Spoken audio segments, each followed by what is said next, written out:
রাদিয়াল্লাহু তাআলা আনহুর সময় অনাবৃষ্টির কারণে দুর্ভিক্ষ দেখা দিয়েছিল।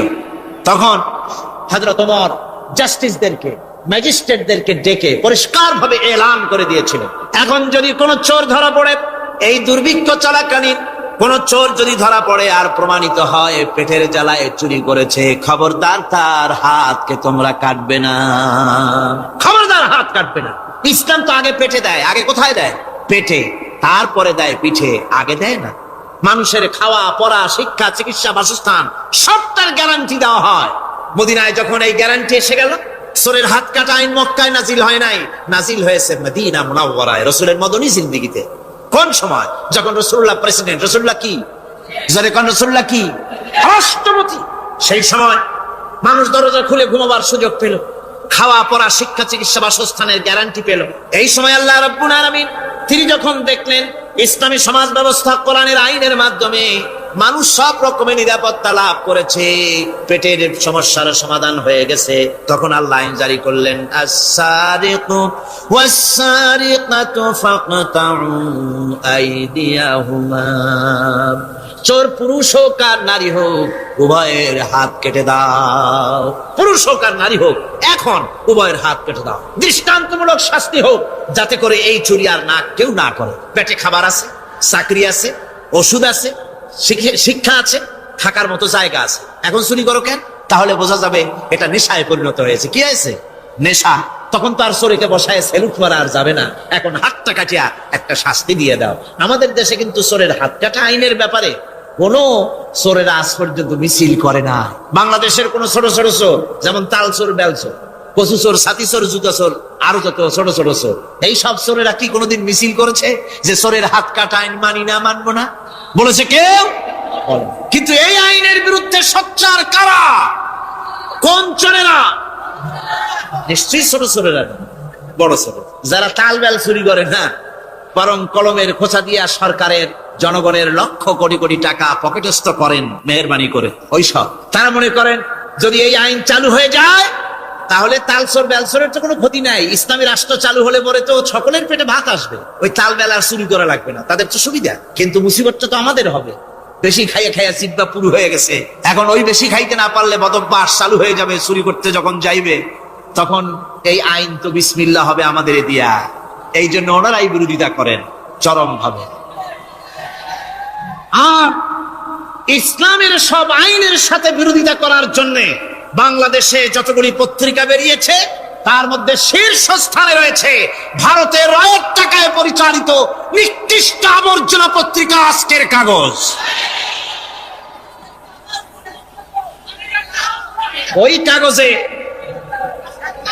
এই কাগজে একটা প্রবন্ধ লেখা হয়েছে আজ। সেই প্রবন্ধে লেখা হয়েছে ধর্মভিত্তিক রাজনীতি এমনি এমনি নিষিদ্ধ করা যাবে না, সম্ভব হবে না, এটাকে একেবারে গোড়া থেকে উপড়ে ফেলে দিতে হবে।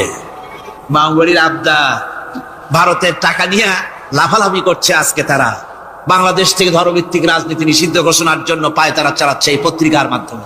এই পত্রিকার একমাত্র কাজ গোটা জাতি সত্তাকে দ্বিধা বিভক্ত করা, ইসলামের বিরুদ্ধে ইয়াং জেনারেশনকে খেপিয়ে তোলার জন্য আদা পানি খেয়ে লেগেছে। ধর্মভিত্তিক রাজনীতি নিষিদ্ধ ঘোষণা করার জন্য আপ্রাণ প্রচেষ্টা চালাচ্ছে। সংসদে পর্যন্ত এই বক্তব্য উঠানো হয়েছে, তাই না? সংসদে উত্থাপিত হয়েছে ধর্মভিত্তিক রাজনীতি নিষিদ্ধ ঘোষণা করতে হবে। আমি বলেছি ধর্মভিত্তিক রাজনীতি নিষিদ্ধ ঘোষণা করে ফেলেছিল রাশিয়া। রাশিয়ার যেই পার্লামেন্টে বসে ধর্মভিত্তিক রাজনীতি নিষিদ্ধ ঘোষণা করা হয়েছিল, যে পার্লামেন্টের ঘোষণার বলে লক্ষ লক্ষ মুসলমানদেরকে জবাই করা হয়েছে রাশিয়ায়, যে পার্লামেন্টের ঘোষণার বলে মসজিদ মাদ্রাসা ভেঙে চুরে একাকার করে দেওয়া হয়েছিল রাশিয়ায়, যেই পার্লামেন্টে বসে আলেম ওলামা পীর দরবেশদেরকে হত্যা করার জন্য নির্দেশ দেওয়া হয়েছিল রাশিয়ার যে পার্লামেন্ট থেকে, সেই দেশ আজ আর আস্ত নাই, দেশটা টুকরা টুকরা হয়ে গিয়েছে।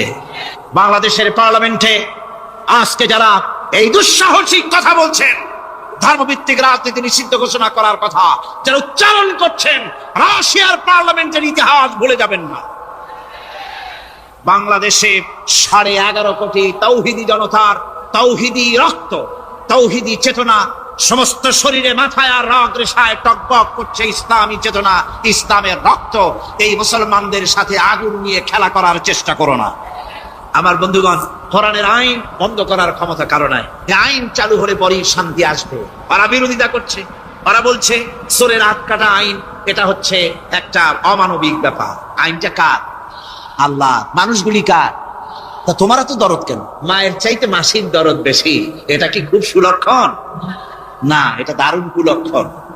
সুতরাং আল্লাহ রাব্বুল আলামিন তার আইন হচ্ছে শাশ্বত আইন। চোরের হাত কাটা আইন অর্থ নয় যে বাংলাদেশ ইসলামী দল যদি ক্ষমতায় আসে পাইকারি দরে চোরের হাত কাটা আরম্ভ করবে না।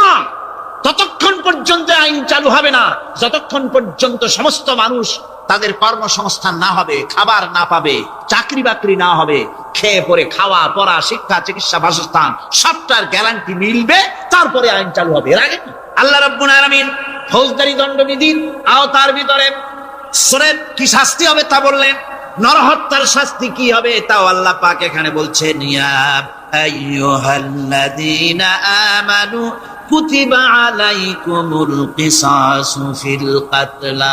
আল্লাহ পাক বলেন তোমাদের প্রতি নরহত্যার শাস্তি স্বরূপ কিসাস নির্দিষ্ট করা হয়েছে, অর্থাৎ হত্যার বদলে হত্যা করা।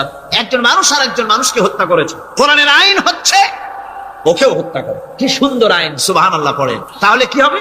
রেডিও টেলিভিশনে পত্র পত্রিকার মাধ্যমে যদি খবর ছড়ানো হয় যে হত্যাকারীর বিচার হবে কোরআনের আইন অনুযায়ী, প্রকাশ্য রাজপথে হত্যাকারীকে তাকেও যদি হত্যা করে দেওয়া হয়, এই দৃশ্য উপস্থিত জনতা যত দেখবে, পত্র পত্রিকায় খবর পাবে, টেলিভিশনের পর্দায় দেখতে পাবে, যারা দেখলো এই সব লক্ষ লক্ষ জনতার ভেতরে মানুষ হত্যা করার দুঃসাহস আর আসবে?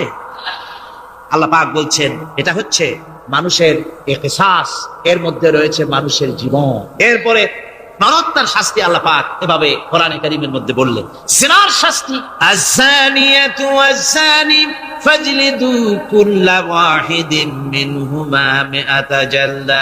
আল্লাহ রাব্বুল আলামিন বলেন জিনাকারিনী পুরুষ, জিনাকারিনী নারী আর জিনাকারা পুরুষ, তাদের শাস্তি হচ্ছে উভয়কে 100 করে দৌড়া মারা, প্রাণদণ্ড দিয়ে দেওয়া। এই শাস্তি যদি হয় জিনা বন্ধ হয়ে যাবে, বিবাহ সহজ হবে। ইসলামী রাষ্ট্র হলে পরে জিনা করা কঠিন হবে, বিবাহ করা সহজ হয়ে যাবে। এটা হচ্ছে কোরআনের আইনের সুন্দর বিধান। জিনার শাস্তি, চোরের শাস্তি, নরহত্যার শাস্তি জুডিশিয়াল লয়ের আওতায়, ফৌজদারি দণ্ডবিধির আওতায় এগুলি পড়ে। এগুলি সব কোরআন শরীফে আছে না নাই? আছে কিনা? তাহলে কি করে আপনি বলবেন আপনি ধর্ম নিরপেক্ষ? আপনি শুধু ধর্ম আপনার ব্যক্তিগত ব্যাপার আর রাজনীতি একটা আলাদা ব্যাপার। এবারে আল্লাহ রাব্বুল আলামিন মদ পান সম্পর্কে, যারা মদ পান করবে, জুয়া খেলবে যারা, তাদের সম্পর্কে মদ্যপায়ীদের ব্যাপারে আল্লাহ পাক বলছেন, ইন্নামাল খামরু ওয়াল মাইসিরু ওয়াল আনসাবু ওয়াল আজলামু রিজসুম মিন আমালিশ শাইতানি ফাজতানিবুহু। আল্লাহ পাক বলেন নিঃসন্দেহে মদ, জুয়া এবং পাশা, এই সমস্ত খেলাকে, এই সমস্ত জিনিসকে নাপাক ঘোষণা করা হয়েছে। এগুলি সব হতেছে শয়তান কর্তৃক উদ্ভাবিত নোংরা কাজ। এগুলি শয়তানের কাজ। মদ আর জুয়া কার কাজ? যারা বলেন কার কাজ? শয়তানের কাজ। সুতরাং ফাজতানিবুহু, এর থেকে তোমরা ফিরে থাকো। আল্লাহ বলছেন মদ এবং জুয়া মানুষকে আল্লাহর জিকির থেকে ফিরায় রাখে। ফাহাল আনতুম মুনতাহুন, এগুলি শোনার পরেও কি তোমরা এর থেকে ফিরে থাকবে না? এবার আল্লাহ রাব্বুল আলামিন ওজনে কম দেওয়া সম্পর্কে বলছেন।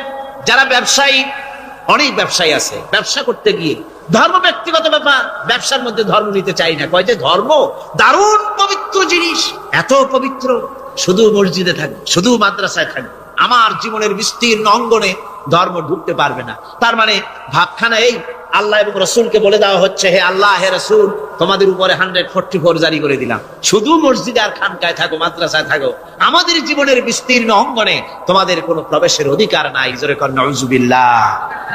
আল্লাহ পাক মানুষের জীবনের সকল ক্ষেত্রে আইন চলবে আল্লাহ। ইনিল হুকমু ইল্লা লিল্লাহ, আইন চলবে কার? আল্লাহ রাব্বুল আলামিন বলেন ওজনে কম দিও না। ওয়াউফুল কাইলা ইযা কিলতুম ওয়াজনু বিল কিসতাসিল মুস্তাকিম। মেপে যখন কোন জিনিস দিবে পরিমাপে কম দিবে না, ওজন করে যখন দিবে ওজনেও কম দিবে না। আল্লাহ পাক কোরআনে কারীমের মধ্যে সুন্দর করে সব কথা বলে দিলেন। ওজনে কম করো না, পরিমাপে কম করো না, সঠিকভাবে এটাকে দিও। ইতিমের মাল সম্পর্কে কোরআন বলছে, ওয়ালা তাকরাবু মালাল ইয়াতীম ইল্লা বিল্লাতী হিয়া আহসান। ইতিমের মাল ভক্ষণ করা তো দূরের কথা, এর নিকটবর্তী হয় না। তবে হ্যাঁ, এতিম বয়সপ্রাপ্ত হওয়া পর্যন্ত যদি আমানত রাখো সেটা ভিন্ন কথা, কিন্তু এতিমের মালকে ভক্ষণ করো না অবৈধভাবে। এতিমের মালের সুরক্ষার জন্য আল্লাহ পাক বলে দিলেন। অশ্লীলতা সম্পর্কে, আজকে সমাজে অশ্লীলতা চলছে, বেহায়ামি, নগ্নতা চলছে, এ সম্পর্কে আল্লাহ পাক বলছেন, কুল ইন্নামা হারামা রাব্বিয়াল ফাওয়াহিশা মা যাহারা মিনহা ওয়া মা বাতান। আল্লাহ পাক বলেন, হে নবী আপনি বলে দেন, আমার প্রভু নিঃসন্দেহে প্রকাশ্য এবং অপ্রকাশ্য সব রকমের নির্লজ্জতা এবং পাপাচারকে নিষিদ্ধ ঘোষণা করেছেন, হারাম করে দিয়েছেন। প্রকাশ্য এবং অপ্রকাশ্য সব রকমের পাপাচারকে, নির্লজ্জতাকে আল্লাহ পাক নিষেধ করেছেন। আজকে আমাদের দেশের টেলিভিশনে যে সমস্ত নির্লজ্জ বিজ্ঞাপন দেওয়া হয়, নারীর দেহের যে সৌন্দর্য প্রদর্শনী করা হয়, এ কি কোনো মুসলমান দেশের করা উচিত? কোন মুসলমানদের জন্য এটা কি বৈধ? আজ নির্লজ্জতা, বেহায়ামি ছড়িয়ে পড়ছে চতুর্দিকে। আল্লাহ পাক নিষেধ করছেন, হারাম করে দিয়েছেন। প্রকাশ্য অপ্রকাশ্য সব রকমের নির্লজ্জতা আল্লাহ পাক হারাম করেছেন। হযরতে মুসাকে ডেকে বললেন, মুসা রে, ভয় পাওয়ার কোনো কারণ নাই। প্রতিষ্ঠিত একটি সরকারের বিরুদ্ধে তোমাকে নামায় দিয়া ময়দানে তোমাকে আমি একা ছেড়ে দেই নাই। আমি আল্লাহ রাব্বুল আলামিন তোমার সাথে আছি। হাতের লাঠি ছেড়ে দাও। মুসা আলাইহিস সালাম লাঠি ছেড়ে দিলেন, লাঠি সাপ হয়ে গেল। করলো জাদুকরদের তৈরি করা সমস্ত বাঘ, সিংহ, সাপ মুসা আলাইহিস সালামের লাঠি মার্কা সাপের পেটের মধ্যে গিয়া ঢুকলো। এটা ছিল মুসা আলাইহিস সালামের মুজিজা। হযরত দাউদ আলাইহিস সালামের মুজিজা ছিল, আল্লাহ রাব্বুল আলামিন তাকে মুজিজা দিয়েছিলেন, গলার সুন্দর আওয়াজ দিয়েছিলেন। তিনি যখন জাব্বুর শরীফ তেলাওয়াত করতেন, উড়ন্ত পাখিরা ওড়া বন্ধ করে চতুর্দিকে বসে আল্লাহর কালাম শুনতো। তিনি লোহা দিয়ে অস্ত্র তৈরি করতেন। অস্ত্র বানাবার সময় আগুন দিয়ে লোহা পোড়ায় অস্ত্র বানাতে হয়। দাউদ আলাইহিস সালামের তার প্রয়োজন ছিল না। তিনি যখন লোহা হাতির ভিতরে নিয়ে চাপ দিতেন, লোহা পানি হয়ে আঙ্গুলের ফাঁক দিয়ে গলে পড়ে যেত। এটা ছিল তার মুজিজা। হযরত সুলাইমান, আল্লাহ রাব্বুল আলামিন তাকে মুজিজা দান করলেন। কোরআনে কারীমের ভিতরে রব্বুল আলামিন বলেন, হযরত সুলাইমান আলাইহিস সালাম সকাল বেলায় বিনা মেশিনে, বিনা ইঞ্জিনে তক্তার উপরে বসে যেতেন। তক্তা 1 মাসের পথ অতিক্রম করত। আবার সন্ধ্যা বেলায় বসতেন, এই তক্তা আর 1 মাসের পথ অতিক্রম করে যেত। ঈসা আলাইহিস সালামের মুজিজা ছিল, জন্মান্ধের চোখের উপরে হাত বুলিয়ে দিতেন, সঙ্গে সঙ্গে চোখ ভালো হয়ে যেত। কুষ্ঠব্যাধিগ্রস্ত লোকের গায়ে হাত বুলাতেন, সঙ্গে সঙ্গে কুষ্ঠব্যাধি ভালো হয়ে যেত। এই ছিল তাদের মুজিজা। পয়গম্বরেরা বিদায় হয়ে গেলেন, মুজিজা বিদায় হয়ে গেল। দাউদ আলাইহিস সালাম বিদায় হলেন, মুজিজার সাথে নিয়ে গেলেন। তার উম্মতেরা ওই লোহাগুলি আর কেউ গলাতে পারে নাই, আজও কেউ গলাতে পারে না, হাত দিয়া চেপে ধরে। সুলাইমান আলাইহিস সালাম দুনিয়া থেকে বিদায় হয়ে গেছেন, মুজিজা নিয়ে কবরে চলে গেছেন। আজ আর তার অনুসারীরা অথবা দুনিয়ার কোন মানুষ বিনা ইঞ্জিনে তক্তায় বসে আর হাওয়ায় উঠতে পারবে না। মুসা আলাইহিস সালাম বিদায় হলেন, লাঠির মুজিজা চলে গেল। তার উম্মতেরা, তার অনুসারীরা কিয়ামত পর্যন্ত যদি 1000-12 চেষ্টা চালায়, লাঠিকে আর কোনোদিন সাপে পরিণত করতে পারবে না।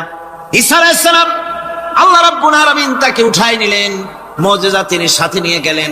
আজ তার কোটি কোটি, শত শত কোটি উম্মতেরা, দুনিয়ায় যারা তার উম্মত দাবি করে, খ্রিস্টানেরা, হাজারো যদি চেষ্টা চালায়, তবুও জন্মান্ধের চোখের উপরে হাত বুলিয়ে চোখ আর ভালো করতে পারবে না। কুষ্ঠব্যাধিগ্রস্ত লোকের গায়ে হাত বুলিয়ে কুষ্ঠব্যাধি ভালো করতে পারবে না। তার মানে হলো, নবীরা যে যা যত মুজিজা পেয়েছিলেন, জীবদ্দশায় মুজিজা কাজে লেগেছে। দুনিয়া থেকে বিদায় হয়েছেন, মুজিজার সাথে নিয়ে গেছেন। কিন্তু আপনার আমার নবী, বিশ্ব নবী জনাব মুহাম্মদ রাসূলুল্লাহ সাল্লাল্লাহু আলাইহি ওয়াসাল্লামের কাছে আল্লাহ রাব্বুল আলামিন তাকে যত মুজিজা দিয়েছিলেন, 3000-এর উপরে আল্লাহর নবীর মুজিজা ঘটেছিল 23 বছরের নবুয়তের জীবনে। তার মধ্যে শ্রেষ্ঠ মুজিজা হতেছে কোরআন মাজিদ। আল্লাহ নবী বিদায় হয়ে গেলেন, মুজিজা সাথে নিয়ে যান নাই, মুজিজা রেখে গেলেন দুনিয়ায়। কিয়ামত পর্যন্ত দুনিয়াবাসী, নবীর উম্মতেরা কোরআনের মুজিজা ব্যবহার করতে পারবে। কোরআনে কারীম, রাসূল কারীম সাল্লাল্লাহু আলাইহি ওয়াসাল্লামের জীবনের শ্রেষ্ঠ মুজিজা। মানুষ পাগল হয়ে গেছে কোরআন শুনে। সুতরাং এই কোরআনের বৈশিষ্ট্য সকল দিক থেকে এক অপূর্ব একটি কিতাবে পরিণত করেছে যা মানুষকে চিরকাল বিস্ময় হতবাক করে দিয়েছে। কোরআনের আরেকটি বৈশিষ্ট্য হচ্ছে এই কোরআন এক সময় নাজিল হয় নাই। 30 পারা কোরআন শরীফ একসাথে নাজিল হয়েছে না, কোরআন নাজিল হয়েছে আস্তে আস্তে ধীরে ধীরে। কত বছর লাগলো? 23 বছরেরও কিছু বেশি সময় ধরে কোরআন ধীরে ধীরে রাসূল করিম সাল্লাল্লাহু আলাইহি ওয়াসাল্লামের কাছে অবতীর্ণ হয়েছে। এমনটি আর কোনো কিতাব হয়নি, যা আর কোন ধর্মগ্রন্থ যারা অন্যরা দাবি করে এরকম হয়নি। কোরআনে কারীমের আরেকটি বৈশিষ্ট্য হচ্ছে, যখন কাগজ ছিল না, ছাপাখানা ছিল না, এমনকি টেপ রেকর্ডার ছিল না, তখনকার না করতে পারে ভালো মানুষ টিকতে পারে না। কোরআন যেখানে পড়া হয় না সেটা কবরের তুল্য, কোরআন যেখানে তেলাওয়াত হয় না সেটা কিসের তুল্য? কবরের তুল্য। আল্লাহর নবী বলেছেন, আনাবি হুরায়রা রাদিয়াল্লাহু তাআলা আনহু আন্নাহু ক্বাল ক্বাল রাসূলুল্লাহ সাল্লাল্লাহু আলাইহি ওয়াসাল্লাম লা তাজআলু বুয়ুতাকুম মাকাবির, রাওয়াহু মুসলিম। আল্লাহর নবী বলেন, তোমাদের ঘরগুলিকে তোমরা কবর বানায়ো না।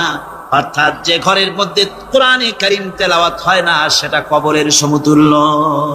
কবরের সম। আগে আমাদের ঘর সমূহে যখন ছোট ছিলাম তখন দেখতাম ঘরে ঘরে কোরআন তেলাওয়াত হতো, ঠিক না?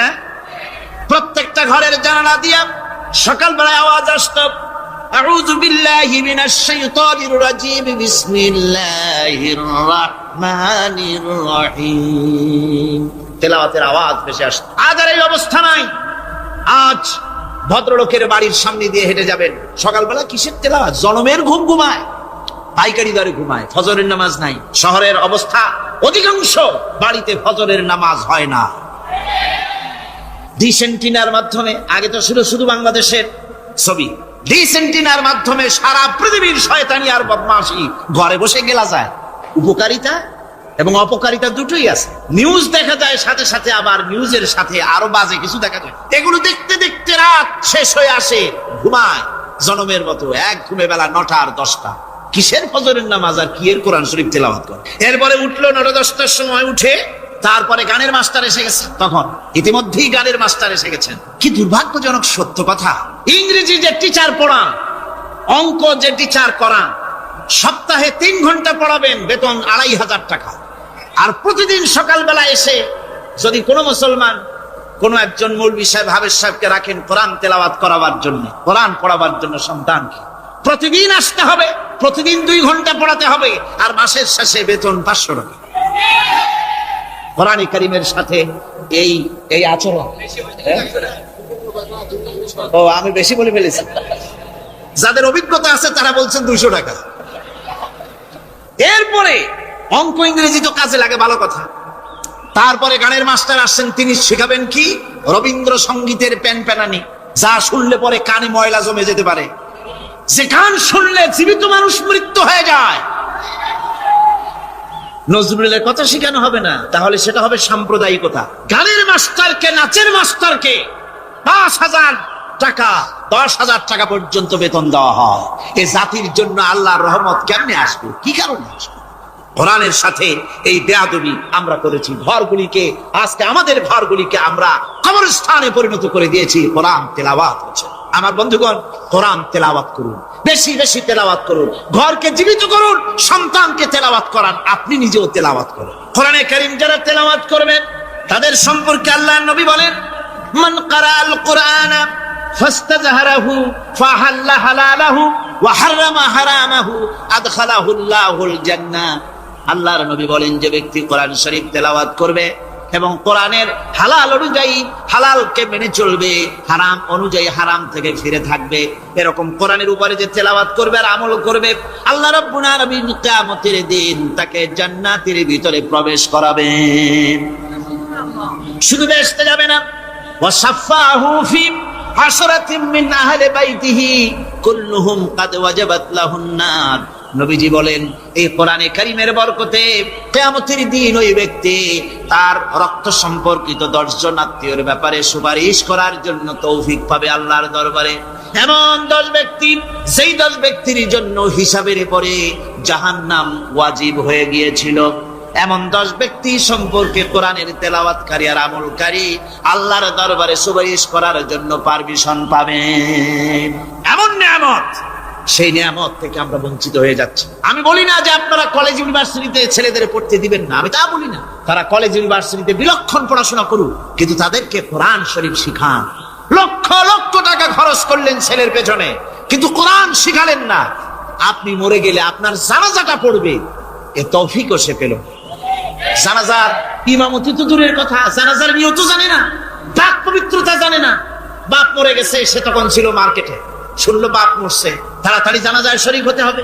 প্যান্টও পাক নাই, যেহেতু পেশাবের তখন বেগ এসেছিল, দেওয়ালের পাশে দাঁড়াইয়া কাম সারছে, দোয়া মোছার কাম নাই, মাথায় টুপি নাই, নাক মোছার রুমাল ছিল পকেটের, রুমালটা মাথায় দিয়া দাঁড়ায় গেল। আল্লাহু আকবার।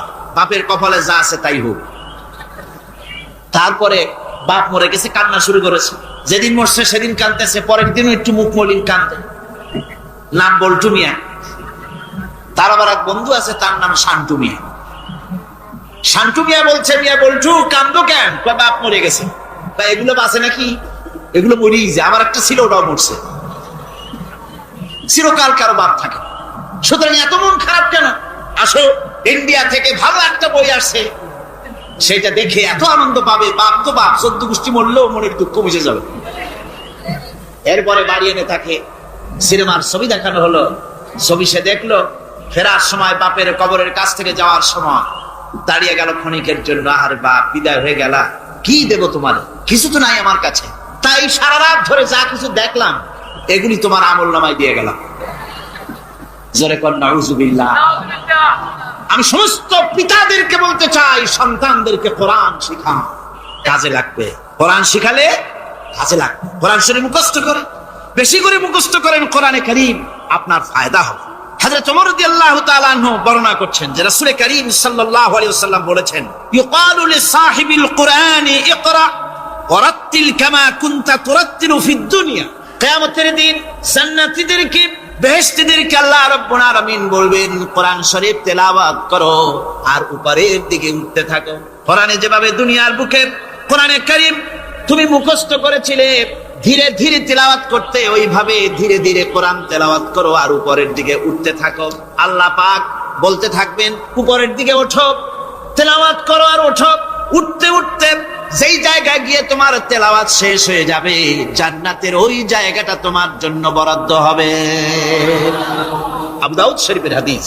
জান্নাতের ওই জায়গাটা তোমার জন্য বরাদ্দ হবে। এখন যাদের শুধু সূরা ইখলাস আর সূরা কাউসার মুখস্থ, তারা তো 2 পা আগাই বসে যাবে, উঠতে পারবেন না। বেশি বেশি মুখস্থ করেন, হাফেজে কোরআন হন অথবা হাফেজের মতো হন। বেশি বেশি মুখস্থ করেন সূরা ইয়াসিন, সূরা দুহান, সূরা আর রহমান, সূরা ওয়াকিয়া, সূরা মুজাম্মিল, এই সমস্ত সূরা, বেশি সূরা আল আরাফ, সূরা কাহাফ, সূরা মারিয়াম ইত্যাদি মুখস্থ করেন। কিয়ামতের দিন কাজে লাগবে। জান্নাতের অত উঁচায় উঠতে পারবেন। হাফেজ কোন জায়গায় যাবে? সুবহানাল্লাহ ওয়া বিহামদিহি।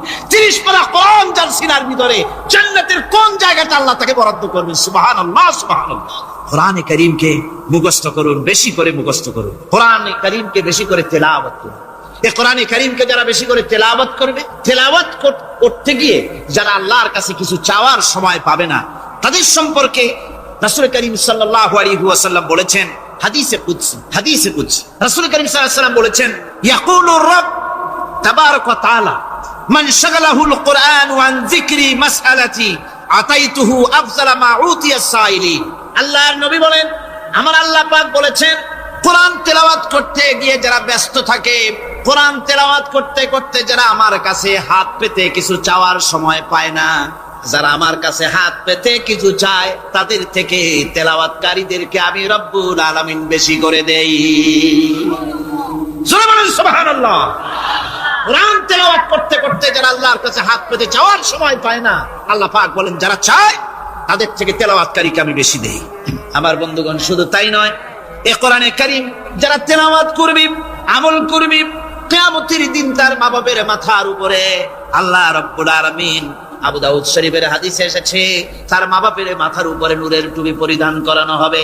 এমন নূরের টুপি, এমন নূরের তাজ পরানো হবে, চন্দ্র সূর্যের আলোকে ম্লান করে দেবে। হাসরবাসীরা প্রশ্ন করবেন, এ লোকটি কে? কোন ফেরেশতা নাকি বলে না, কোন নবী নাকি বলে না, তবে কি ইনি কে? জবাব হবে, তিনি হচ্ছেন সেই ব্যক্তি যিনি তার সন্তানদেরকে কোরআন শিখিয়েছিলেন। কোরআন শিখানোর কারণে আল্লাহ রাব্বুল আলামিন আজ তার মা বাপের মাথার উপরে নূরের টুপি পরিধান করে হাসরের ভিতরে মর্যাদা দিলেন। কিয়ামতের দিন দুনিয়া মর্যাদা পাওয়া যাবে, আখিরাতেও মর্যাদা পাওয়া যাবে যদি কোরআনে কারীমকে তেলাওয়াত করা যায়, আমল করা যায়, বোঝা যায়, তাহলে এই সমস্ত নিয়ামত আল্লাহ পাক দান করবেন। সুতরাং এই এত বড় নিয়ামত থেকে আমরা যেন কেউ বঞ্চিত হয়ে না যায়। কোরআন হচ্ছে এমন এক কিতাব যার তাফসীর লেখা হয় নাই। পৃথিবীতে এমন কোন ভাষা নাই, পৃথিবীর উল্লেখযোগ্য সবগুলি ভাষায় কোরআনে কারীমের তাফসীর লেখা হয়েছে, কিন্তু কোন মুফাসসির আজ পর্যন্ত কথা বলেন নাই যে আমি যে তাফসীর লিখছি এর চাইতে ভালো তাফসীর আর কেউ লিখতে পারেও না আর পারবেও না, এটা শেষ, আর তাফসীর লেখা লাগবে না। এ কথা কেউ বলতে পেরেছে? জোরে বলেন, পেরেছে? পারে নাই। তার কারণ কি? আল্লাহ রাব্বুল আলামিন বলেন, কুল লাউ কানাল বাহরু মিদাদান লিকালিমাতি রাব্বি লানাফিদাল বাহরু ক্বাবলা আন তানফাদা কালিমাতু রাব্বি ওয়ালাউ জিনা বিমিসলিহি মাদাদা। আল্লাহ পাক বলেন, নবী আপনি বলুন, আমার রবের কথাগুলি লেখার জন্য যদি সমুদ্রের পানিগুলি, সমুদ্রের সমস্ত পানিগুলি যদি কালিতে পরিণত হয়ে যায়, আর আমার রবের কথাগুলি যদি লেখা শুরু হয়ে যায়, আমার রবের কথাগুলি লেখার পূর্বে সমস্ত সমুদ্রের পানিগুলি শেষ হয়ে যাবে, তারপরে যদি আবার সমুদ্র ভরে দেওয়া হয়, আরো যদি লেখা হয়, তবুও আমার রবের কথা লেখা শেষ হবে না। আল্লাহ রাব্বুল আলামিন বলেন, ولو أن ما في الأرض من شجرة أقلام والبحر يمده من بعده 7 أبحر ما نفدت كلمة الله। আল্লাহ রাব্বুল আলামিন বলেন, মা নাফিদাত কালিমাতুল্লাহ। আল্লাহ পাক বলেন, 7টা সমুদ্রের পানি যদি একত্রিত করা হয়, 7টা সমুদ্রের পানি যদি এক জায়গায় করা হয়, এই পানিগুলি যদি কালিতে পরিণত হয়ে যায়, আর পৃথিবীর সমস্ত গাছগুলি যদি কলমে পরিণত হয়ে যায়, ওই গাছগুলি দিয়ে যদি ওই পানি রূপ কালি দিয়ে আমার প্রভুর কথা, আল্লাহ রাব্বুল আলামিনের কোরআনের কথা যদি লেখা শুরু হয়ে যায়, লিখতে লিখতে সমস্ত পানিগুলি, গাছগুলি শেষ হয়ে যাবে, আল্লাহ পাকের কালামের ব্যাখ্যা লেখা শেষ হবে না। মা নাফিদাত কালিমাতুল্লাহ, আল্লাহর কথা লেখা শেষ হবে না। এত বড় বিরাট আজিম কিতাব আল্লাহ পাক আমাদেরকে দান করেছেন, সুবহানাল্লাহ। এই কিতাবের এত বড় গুরুভার আল্লাহ রাব্বুল আলামিন বলেছেন, লাউ আনজালনা হাযাল কুরআনা আলা জাবালিন লারাআইতাহু খাশিআন মুতাসাদ্দিআন মিন খাশিয়াতিল্লাহ। আমি যদি এই কোরআনকে পর্বতের উপরে নাজিল করতাম, তাহলে তুমি দেখতে পেতে আমার ভয় ভীত সন্ত্রস্ত হয়ে পাহাড়গুলো চূর্ণ বিচূর্ণ হয়ে যেত।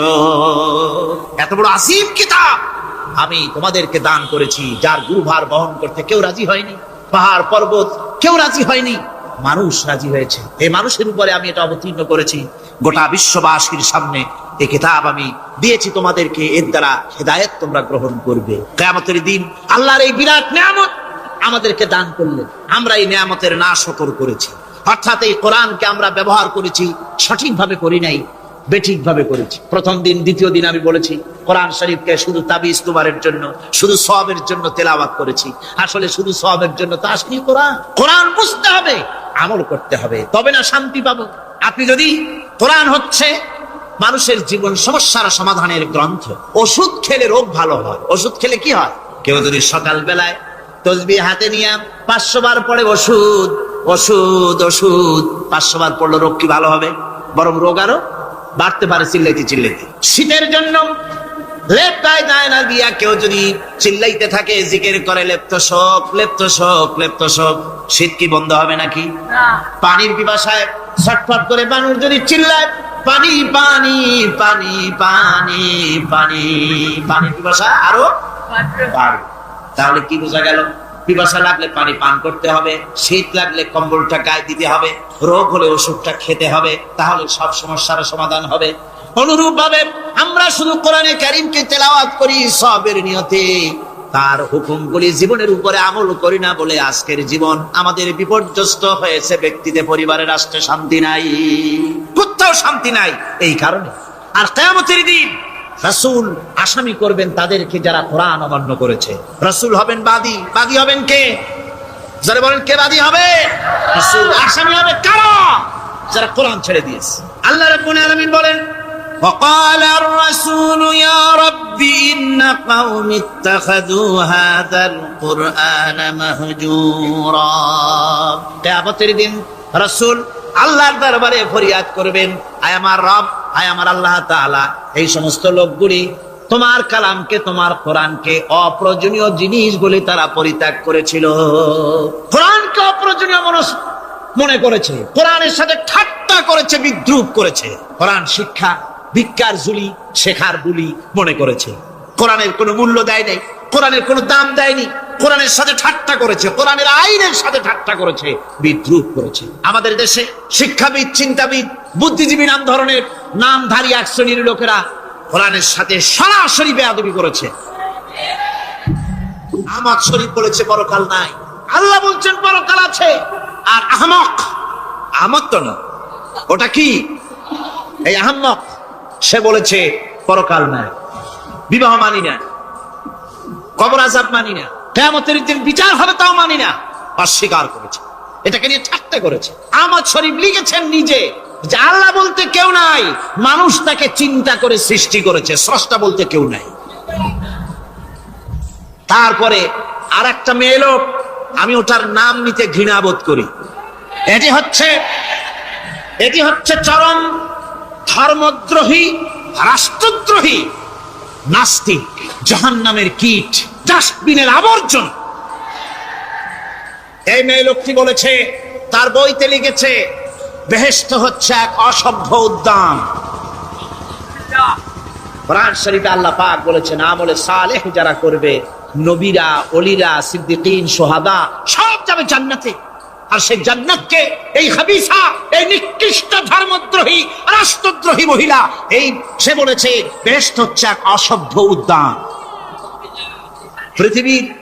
পৃথিবীর অতৃপ্ত বহুগামী পুরুষেরা তাদের থাকার জায়গা হবে ওই বেহেশতের মধ্যে। জোরে কর নাউজুবিল্লাহ। এই মেয়ে লোকটি সমগ্র নারী জাতির কলঙ্ক। ভারত, বাংলাদেশের শ্রেষ্ঠ শত্রু ভারত, এই শয়তানকে পয়সা দিয়ে পুষতেছে। কলকাতায় দাওয়াত দিয়ে আনন্দ পুরস্কার দিয়েছে। সে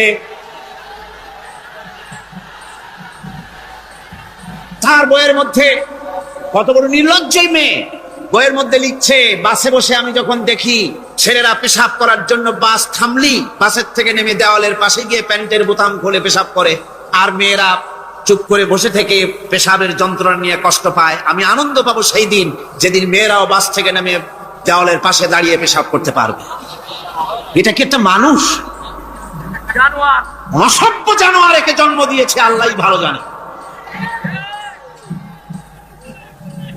আমার বন্ধুগণ, তার অসভ্যতার শেষ নাই। কোরআন নিয়ে ঠাট্টা করেছে, বলেছে আমার মা রাতের বেলায় ঝুলে ঝুলে সূরা ইয়াসিন পড়ে, আমি চিন্তা করি যে কত বাজে কাম করতেছে সে। বলছে আল্লাহ পাক কোরআনের মধ্যে পুরুষকে বেহেশতের হুরিদের কাঁচা মাংসের লোভ দেখাইয়া, মদ খাওয়াবার লোভ দেখিয়ে তাদেরকে নামাজ রোজা করার জন্য বাধ্য করতেছে। বেহেশতে কি শরাব, বেহেশতে কি মদ পান করানো হবে? না, বেহেশতে মদ পান করানো হবে না। মদ তো নাপাক জিনিস। আল্লাহ পাক বলছেন বেহেশতে পান করানো হবে, ওয়াসাকাহুম রাব্বুহুম শারাবান তাহুরা। জান্নাতের ভিতরে আল্লাহ পাক শারাবে তাহুর পান করাবেন, যেটা নিজেও পাক এবং যে পান করবে সেও পবিত্র হয়ে যাবে। সুবহানাল্লাহ।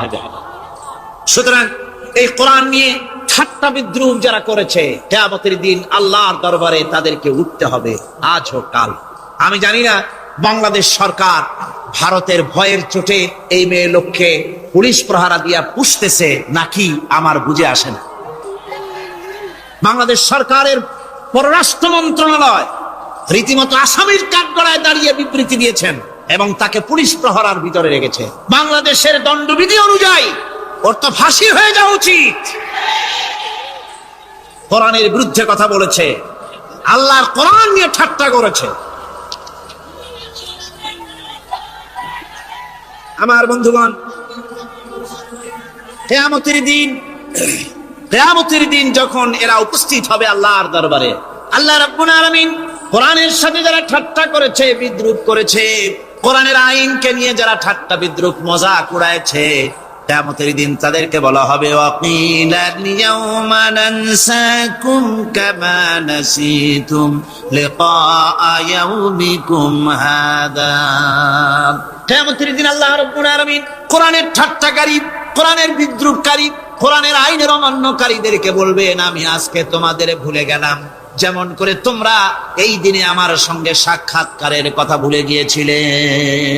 তোমরা যেমন আমার আজকের এই কিয়ামতের দিনের কথা যারা ভুলে গিয়েছিলে, আজকে আমিও তোমাদেরকে ভুলে গেলাম। এরপরে কি হবে? ওয়ামাওয়াকুমুন নার ওয়া মা লাকুম মিন নাসিরিন। আল্লাহ পাক বলেন এরপরে এদের জায়গা হবে জাহান্নাম, আর এদের সাহায্যকারীও কেউ থাকবে না, জাহান্নামে চিরকাল থাকতে হবে। এটা এই জন্য যে তারা আল্লাহর কোরআনের সঙ্গে ঠাট্টা করেছে, বিদ্রুপ করেছে, কোরআনের আইন মানে নাই, কোরআনের আইনকে অমান্য করে চলেছে।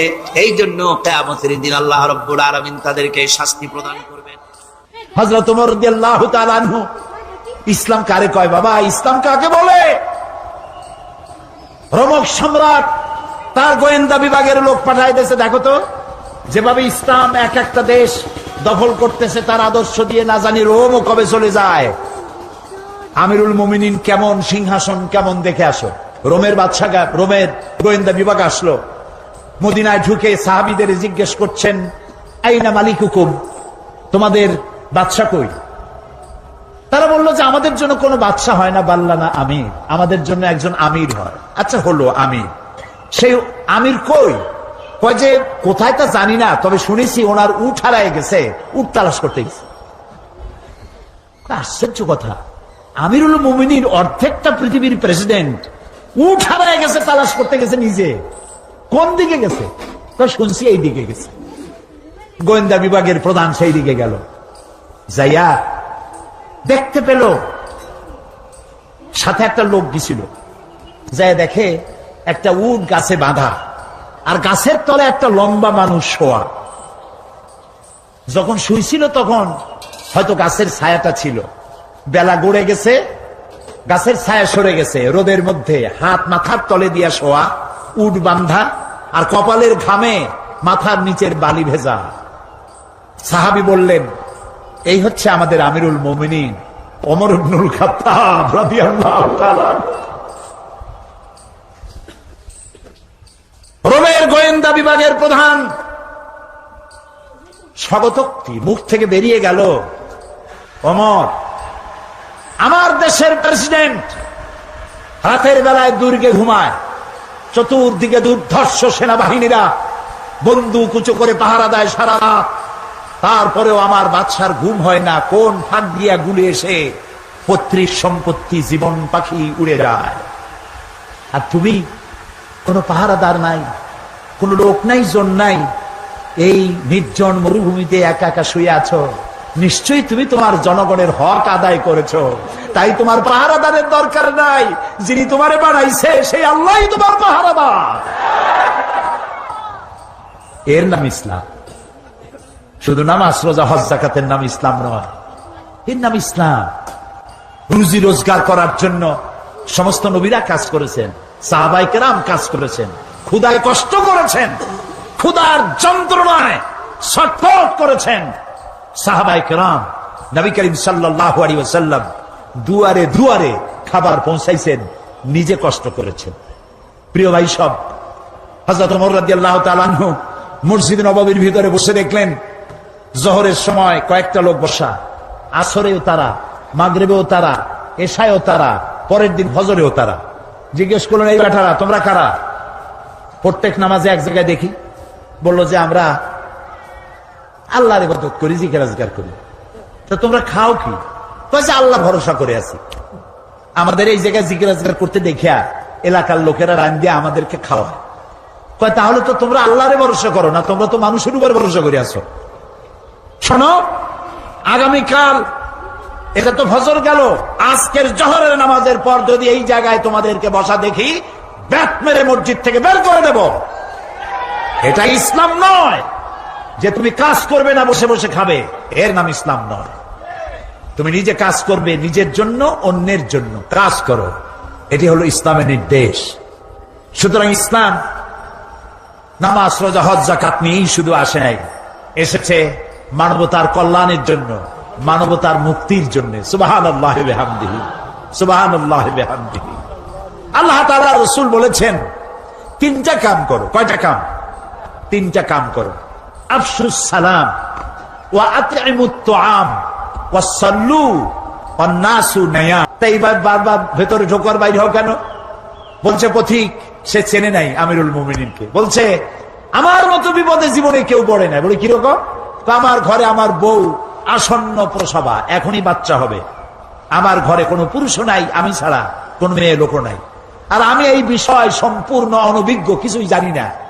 আমার স্ত্রীর কষ্ট, আমার জীবন বেরিয়ে যাচ্ছে, আমি কোনো সাহায্য করতে পারছি না। হযরত ওমর রাদিয়াল্লাহু তাআলা আনহু বলছেন অপেক্ষা করো, দেখি আমি তোমার কোনো সাহায্য করতে পারি কিনা। গোটা পৃথিবীর অর্ধেকটা পৃথিবীর প্রেসিডেন্ট, খলিফাতুল মুসলিমিন, আমিরুল মুমিনিন দৌড় দিলেন। কিছুক্ষণ পরে একটি মেয়ে লোক নিয়ে আসলেন, বাড়িওয়ালাকে বললেন এখানে দাঁড়াও, মেয়ে লোকটিকে ভিতরে ঢুকাই দিলেন।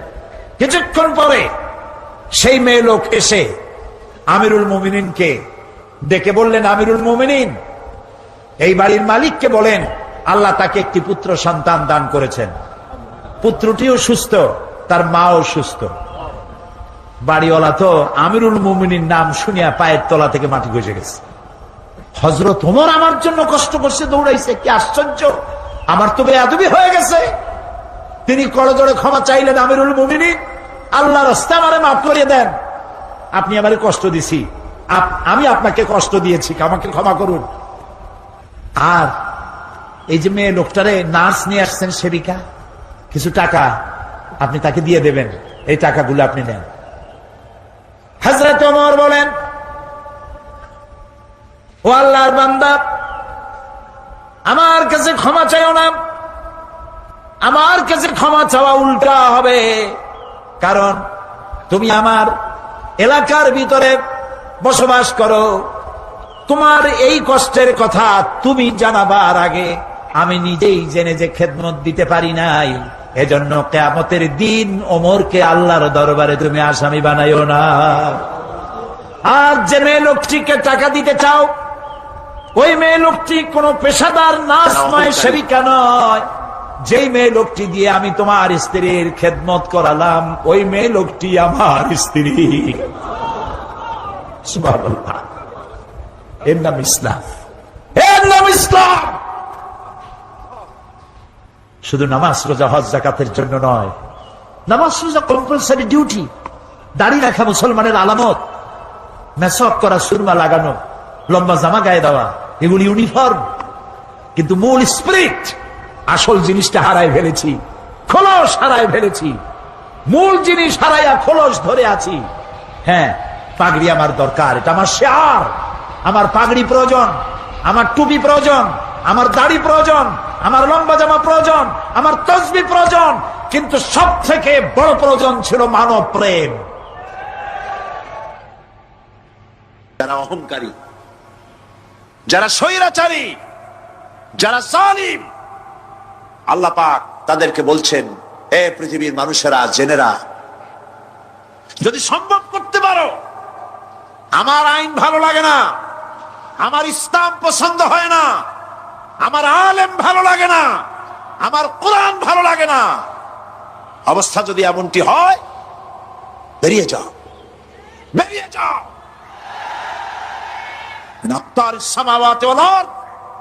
আমার সার্বভৌমত্বের ভেতর থেকে, আকাশের নিচের থেকে, জমিনের উপর থেকে বেরিয়ে যা। ফানফুযু লা তানফুযু ইল্লা বিসুলতান। কোথায় যাও?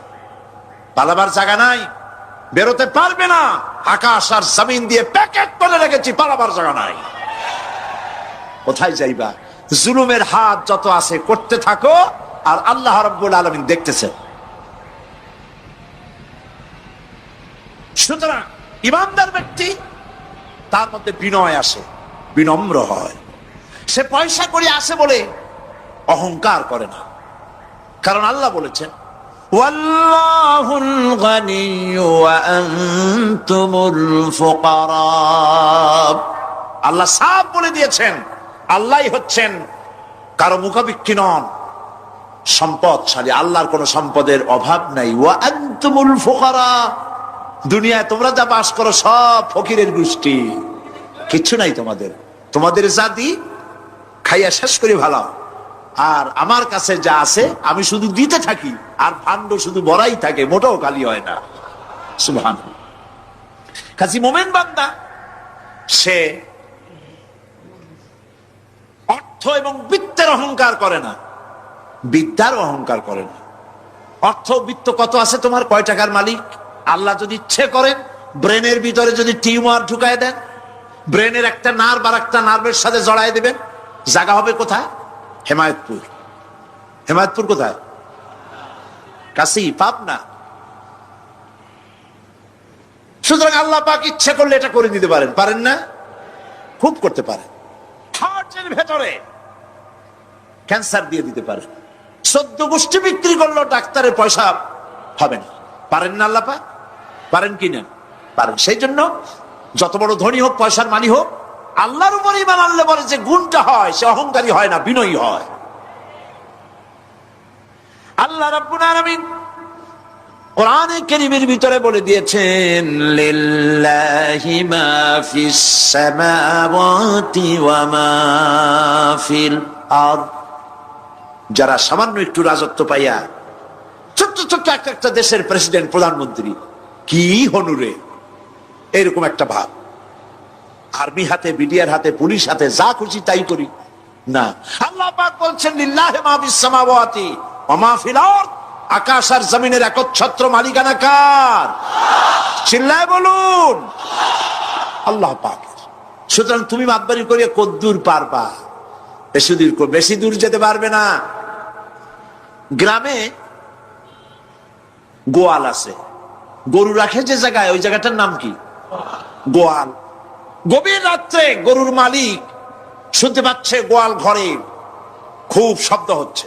রাখালকে ডেকে বলছে, দেখতো কি কিসের শব্দ? ওই যে দেখে এসে জবাব দিচ্ছে যে গোয়ালে যে 60টার শিং মোটা, তার গুতার চোটে ওই গোয়ালের মধ্যে যত গরু আছে কেউ টিকতে পারতেছে না, খালি গুতাইতেছে সমানে। মালিক কয় যে দীর্ঘদিন থেকে দেখতেছি এটার গুতার চোটে সমস্ত গরুগুলি অস্থির হয়ে যাচ্ছে, যা একটা মোটা দড়ি দিয়া, খাট্ট একটা দড়ি দিয়া খুঁটির সাথে জড়াইয়ে বাঁধতে রাখ গলাটারে। মোটা একটা দড়ি দিয়া গলার সাথে খুঁটির সাথে যদি বাঁধতে দেয়, এরপরে খালি ফোঁস করতে পারবে, গুতাইতে আর পারবে না। ঠিক অনুরূপ ভাবে কোন জনপদ থেকে, কোন দেশ থেকে যখন দেশের মানুষেরা, যখন দেশের নিরস্ত্র মানুষেরা, গরিব মানুষেরা যখন আল্লাহর দরবারে গভীর রাত্রে ফরিয়াদ তোলে, আল্লাহ জুলুমে অত্যাচারে জর্জরিত হয়ে গেলাম, মার খেতে খেতে শেষ হয়ে গেলাম, অত্যাচারে অত্যাচারিত হচ্ছি, চিৎকার বাড়তে থাকে, আল্লাহ পাক তখন তার নজর দিয়ে দেখেন। আল্লাহ তো দেখতেই থাকেন সব সময়ের জন্য।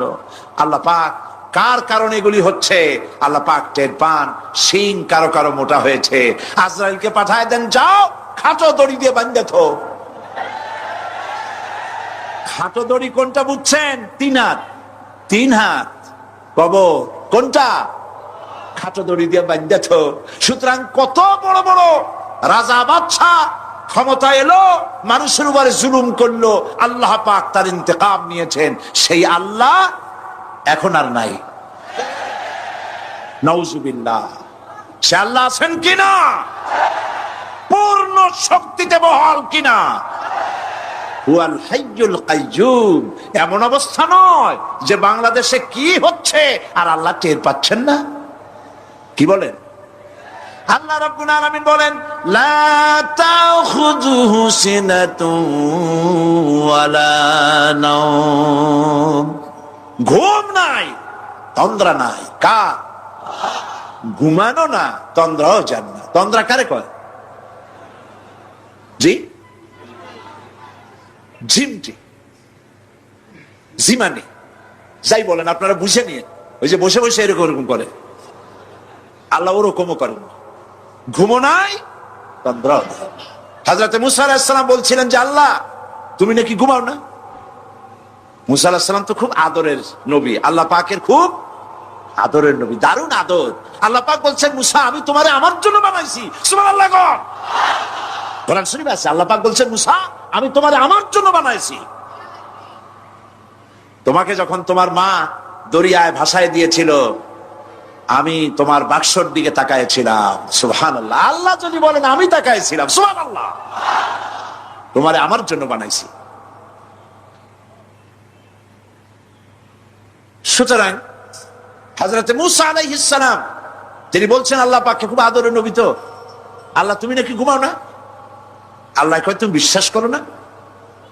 হযরত মুসা আলাইহিস সালাম বললেন আল্লাহ অবশ্যই বিশ্বাস করি, তবে বুঝি না বিষয়টা কি, বুঝি না কেমনে না ঘুমাই পারে, বুঝি না। আল্লাহ আচ্ছা ঠিক আছে, তুমি যখন বিশ্বাস করছো তখন আর অসুবিধা নেই, বিশ্বাস না করলে মুসিবত ছিল। পয়গম্বর মানুষ তাকে তো বলতেই হবে বিশ্বাস করি, তবে বুঝি না। আল্লাহ কয় ঠিক আছে বিশ্বাস যখন করো আমি বুঝাই দেবো। নিয়ে আসো এক গ্লাস পানি। এক গ্লাস পানি নিয়ে আসা, দাঁড়ায় থাকো। মুসা আলাইহিস সালামকে আল্লাহ বললেন পানি নিয়ে দাঁড়ায় থাকো, আর ঘুমের আল্লাহ করলেন মুসারে ধর। মুসা আলাইহিস সালামের ঘুম এসে গেল। ঘুমের আমেজে হাতটা শিথিল হয়ে গ্লাসটা পড়ে ভেঙ্গে চুরমার হয়ে গেল। হযরত মুসা আলাইহিস সালাম ভয় পেয়ে গেলেন। আল্লাহ পাক শোনায় দিলেন ভয়ের কোনো কারণ নাই, একটা পরীক্ষার জন্যই দিলাম, তোমার বোঝার জন্যই দিলাম। তুমি যেমন এক গ্লাস পানি নিয়ে, একটা গ্লাস নিয়ে এক মুহূর্ত দাঁড়াতে পারলে না, ঘুম আসলো আর হাত থেকে পড়ে গ্লাসটা ভেঙে গেল। মুসারে তুমি বুঝে নাও, তুমি জেনে রাখো তাম সৃষ্টি জগৎ তোমার আল্লাহ আল্লাহ রব্বুল আলামিনের হাতের মুঠার মধ্যে রয়েছে। আল্লাহ রব্বুল আলামিন যদি ঘুমায় যান, এই পৃথিবীর আকাশ এবং জমিনের সব ট্রাফিক কন্ট্রোল আল্লাহ পাক নিজেই করেন। যদি তিনি ঘুমায় যান সব শেষ হয়ে যান। বাংলাদেশে কি হচ্ছে, পৃথিবীর কোথায় কি হচ্ছে তা আল্লাহ দেখছেন না? চিল্লায় বলো দেখছেন না? সে আল্লাহ রাব্বুল আলামিন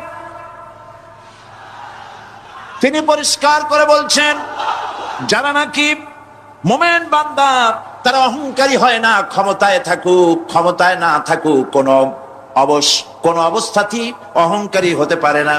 আল্লাহ পাক শোনায় দিয়েছেন যারা অহংকার করে তাদেরকে পরিষ্কার করে বলেছেন ওয়ালা তামশি ফিল আরদি মারহান ইন্নাকা লান তাখরিকাল আরদা ওয়া লান তাবলুগাল জিবালা তুলা ওয়ালা তামশি ফিল আরদি মারহান। খবরদার আমার জমিনের উপরে অহংকারের পদে বড় হেঁটো না। দেখছেন না কত আছে অহংকার করে হাঁটে, জমিনের উপরে জুতা পাই দিয়ে মচ মচ করে হাঁটতে থাকে। ওয়ালা তামশি ফিল আরদি মারহা ইন্নাকা লান তাখরিকাল আরদা। তুমি কি তোমার পদাঘাত দিয়ে আমার জমিনটারে ভাটাই দিতে পারবা? বলেন পারবে? যদি শক্তি থাকে দাও লাথি, তোমার ঠ্যাং ভাঙবে, মাটির কিচ্ছু। ওয়ালান তাখরিকাল আরদা মা, তুমি আমার এই জমিনটাকে ধসাই দিতে পারবে না। আর ওয়ালান তাবলুগাল জিবালা তুলা, আর পাহাড়ের উচ্চতা লাফ দিয়ে তুমি ছাড়াই যেতে পারবে না। আমার জমিনও ফাটাইতে পারবে না লাথি দিয়া, লাফ দিয়া পাহাড়ের উচ্চতাও ছাড়াইতে পারবে না। তো এত লাফাও কেন? বলবেন কম লাফাও, শক্তি কম দেখাও। আল্লাহ রাব্বুল আলামিন আবার বলেন ওয়াইবাদুর রাহমানিল্লাযীনা ইয়ামশুনা আলাল আরদি হাওনা। আল্লাহর বান্দা যারা, সত্যিকারের বান্দা যারা, তারা দুনিয়ার বুকে বিনয়ের সাথে হাঁটে, মাথা নিচু করে বিনয়ের সাথে হাঁটে। সুবহানাল্লাহ আলহামদুলিল্লাহ। তুই আল্লাহর প্রতি ঈমানের সত্যি থেকে বড় লাভ হচ্ছে আত্মমর্যাদা সম্পন্ন বানায়, ইমান তাকে বিনয় এবং বিনম্র বানায়, অহংকারী বানায় না। আর অহংকার করে তুমি যাবা কই? কদ্দুর ক্ষমতা তোমার? আল্লাহ কোরআন শরীফের বহু আয়াত দিয়ে এই কথাগুলি বলেছেন। আর এটা গেল 2। 3 নম্বরে আল্লাহর উপরে ঈমান আনার, আমি কি বলতেছি বলেন তো দেখি, ফায়দা। আল্লাহর উপরে ঈমান আনার 3 নম্বরের ফায়দা হলো মুমিন ব্যক্তির মধ্যে বীরত্ব এবং নির্ভীক ভাব তার মধ্যে এসে যায়। সে নিজে মুজাহিদ, সে বীর, সে কাপুরুষ নয়। সুবহানাল্লাহ। আল্লাহর উপর ঈমানের কারণে বীরত্ব এবং নির্ভীকতার প্রশিক্ষণ তার মধ্যে তৈরি হয়ে যায়। কারণ মানুষের সবচেয়ে বড় ভয় হলো মৌতের। বলেন তো দেখি, বড় ভয় কিসের? বলেন সবাই। আর যারা বললেন না তারা, তাদের মৌতের কোনো ভয় নেই। মৌতের ভয় আছে কিনা? আছে। কিন্তু ভয় করে যাবেন কই? ভয় তো সেইটারে করা যায় যেটাকে ভয় করে এড়ানো যায়। এখন মৃত্যুকে ভয় করে আপনি কি এড়াইতে পারবেন? পারবেন? আল্লাহ পাক বলছেন মুমিন নির্ভীক হবে, বীরত্বে পরিপূর্ণ হবে, কাপুরুষ হবে না, মৌতের ভয়তে পালায়ে বেড়াবে না। আল্লাহ পাক বলছেন কুল ইন্নাল মাউতাল্লাযীনা তাফিরুনা মিনহু ফাইন্নাহু মুলাকীকুম। মরণ থেকে পালাও তুমি, মরণ তোমায় লইবে ঘিরি, যদিও সুদূর আকাশ পানে, লুকাও সেথায় লাগিয়ে সিঁড়ি। এ মহারোগের চিকিৎসক নাই, নাই সে ঔষধ জগতে, খুঁজিয়া কাতর হইলে কি হবে, পারিবে না তারে ফিরাতে। মৃত্যু যখন তোমার এসে যাবে, তোমাকে মৌতের হাত থেকে কেউ রেহাই দিতে পারবে না। মৃত্যু তোমার হবেই। সুতরাং মৌত যখন হবে তখন তাকে ভয় করে তো কোনো লাভ নাই। আর মৃত্যু কোথায় হবে, কখন হবে, আমরা কেউ জানি না। জানেন? ওয়ামা তাদরি নাফসুম বিআইয়ি আরদিন তামুত। কোন মাঠে, কোন ময়দানে কখন মৌত হবে কারো জানা নাই। এই গত নভেম্বর মাসের শেষ দিকে আমি লন্ডন সফর করেছিলাম। এক ভাইয়ের কাছে শুনলাম, আমি অবাক হয়ে গেলাম। তিনি পত্রিকায় দেখে আমাকে বলেছেন এক লোক 8 তলা থেকে 8 তলা বিল্ডিং এর ছাদের উপরে পড়ে গেছে। 8 তলা বিল্ডিং এর ছাদের উপর থেকে পড়িয়া তার কিচ্ছু হয়নি, হাত পাও ভাঙে নাই, মরেও না, খালি কিছু চামড়া টামড়া ছিঁড়ে গেছে। তাড়াতাড়ি অ্যাম্বুলেন্স আসছে, অ্যাম্বুলেন্সে তাকে নিয়ে গেছে, হসপিটালে নিয়ে যাবে চামড়াগুলো সেলাই করে দেওয়ার জন্য। অ্যাম্বুলেন্সে উঠাইয়া তাড়াতাড়ি অ্যাম্বুলেন্স আসছে। দরজা যেভাবে লাগাইছে দরজাটা ভালোভাবে লাগে নাই। দেখেন নাই মাইক্রোবাসে বা অ্যাম্বুলেন্সে অনেক সময় দরজা এরকম মারে, মারার পরে অনেক সময় লাগে না, যার জন্য ড্রাইভার বলে যে দরজাটা ভালো করে লাগায় নেন, ঠিক না? দরজাটা ভালো করে লাগে নাই। সামনে চলতে গিয়ে এই গাড়িটার ব্রেক কষতে হয়েছে ড্রাইভারের কোনো কারণে। যেই না ব্রেক কষেছে আর অমনি দরজা যেটা লাগছিল না ভালো করে, দরজাটা খুলে গেল। আর রুগীটা 8 তলা কাছে পড়ছিল, ওইটা ছিল পাশে, সে ছিটকে গিয়ে রাস্তায় পড়লো। আর একটা বাস সামনের থেকে এসে মাটিতে তাকে চ্যাপ্টা করে দিয়ে চলে গেল।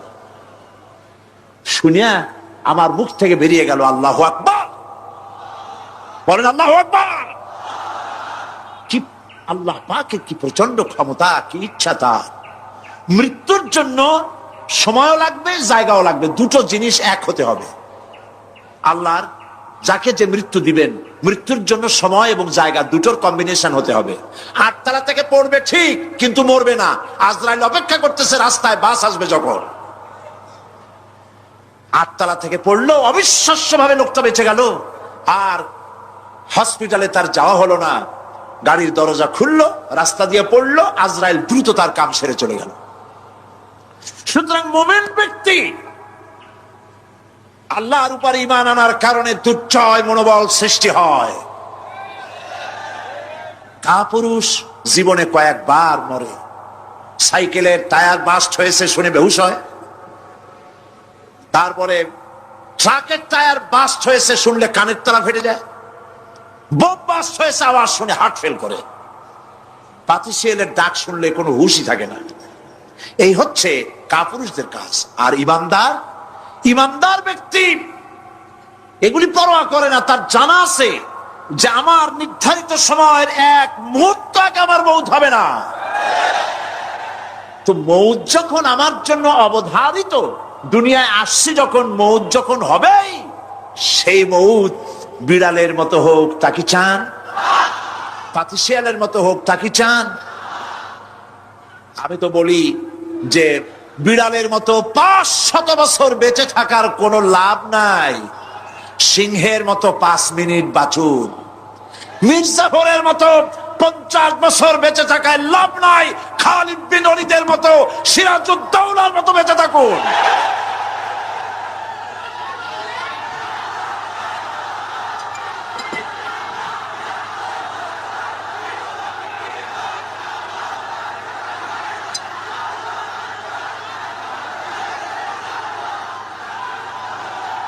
বসেন, আপনারা যদি দাঁড়ায় যান তাহলে আমি করব কি?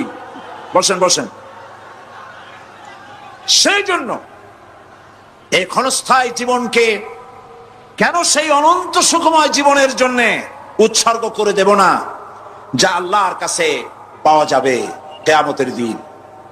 দেখেন, মৃত্যু হওয়া উচিত মুসলমানদের শাহাদাতের মৌত হওয়া উচিত। কি মৌত হওয়া উচিত? আল্লাহকে আজকে প্রাণ খুলে বলি, আল্লাহ জীবন তো নিবাই, সুতরাং জীবন যখন নিবা, মৌতটা শাহাদাতের মৌত তুমি আমাদের দান করে দিও। কাপুরুষের মতো মরতে চাই না, শাহাদাতের মৌত চাই। সুবহানাল্লাহ বলেন, আমিন বলেন। মুমিন ব্যক্তি তার বড় ফায়দা, সে সাহসী হয়। সুবহানাল্লাহ বলেন। দেখেন, বুখারী শরীফের হাদিস, যুদ্ধের জন্য, বদরের যুদ্ধ, হুজুর সাল্লাল্লাহু আলাইহি ওয়াসাল্লাম সৈন্যদেরকে রিক্রুট করছেন, কিন্তু কথা বলতে গিয়ে রাসূল করিম সাল্লাল্লাহু আলাইহি ওয়াসাল্লাম দাওয়াত দিচ্ছেন, কিন্তু মনে মনে চিন্তাও করছেন যে সামান্য কিছু লোক, অস্ত্রপাতি কম, এই জিহাদের অবস্থাটা তারা কিভাবে নেবে। একজন যুবক সাহাবী দাঁড়ায় গেলেন, তার নাম মিকদাদ রাদিয়াল্লাহু তাআলা। যুবক, এই পৃথিবীতে যুবকদের ইসলামের সবচাইতে অবদান কাদের? চিল্লায় বলো। যুবকদের অবদান সবচাইতে বেশি। হযরত মিকদাদ রাদিয়াল্লাহু তাআলা আনহু তিনি দাঁড়ায় গেলেন, তিনি বললেন, ইমদি বিনা ইয়া রাসূলুল্লাহ হাইসুমা তাশা। হাদিস, হে রাসূল, আপনি আমাদেরকে নিয়ে চলুন। কত সৈন্য তারা আসতেছে, কত অস্ত্র নিয়ে আসতেছে, এটা আমাদের ভাববার বিষয় নয়। আপনি আমাদের নিয়ে চলুন, হাইসুমা তাশা, আয় হাইসুমা আমারাকাল্লাহ, আল্লাহ আপনাকে যেদিকে আমাদের নিয়ে যাইতে কয়, আপনি সেই দিকে আমাদের নিয়ে চলুন। ইন্না লা নাকুলু লাকা কামা ক্বালা বনু ইসরাঈল লিমূসা আলাইহিস সালাম, ইযহাব আনতা ওয়া রাব্বুকা ফাকাতিলা ইন্না হাহুনা কাঈদুন। অর্থাৎ, হে রাসূল, আমরা বনি ইসরাইলের মতো বলবো না। শোনেন, আমরা বনি ইসরাইলের মতো বলবো না যে মুসা তুমি এবং তোমার আল্লাহ এই দুইজনে গিয়ে ফেরাউনের বিরুদ্ধে যুদ্ধ করো, আমরা যাবো না, আমরা এখানে বসে থাকবো। এই কথা আমরা বলবো না। আমরা মুসা আলাইহিস সালামের উম্মত নই, আমরা মুহাম্মদ সাল্লাল্লাহু আলাইহি ওয়াসাল্লামের উম্মত।